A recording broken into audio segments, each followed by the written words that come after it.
Nyarane maka ka Allah tuturkeun hukum akal. Eta nyarane ka Allah. Tuturkeun hukum akal mata jalma anu nyaranena ka Allah nuturkeun hukum akal. Nu teu paham hukum akal teu nyarane ka Allah.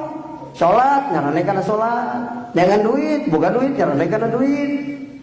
Padahal teu ingat anu ngadatangkeun duit teh untung samudang kuring. Padahal mah teu ingat urang ini teu dagang kusaha digerakkeunana ku hayang dagang kusaha dihayangkeunana. Boga duit keur modal kusaha dibogakeunana. Nu meuli kusaha dihayangkeun meulina. Boga duit keur meuli kusaha sing hayang meuli ge teu boga duit mah tak meuli ka urang.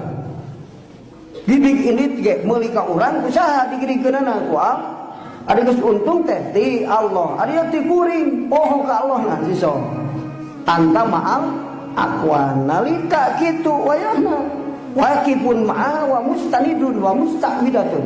Diperbudak ku aqwan nyarane kana aqwan resepna ge kana aqwan.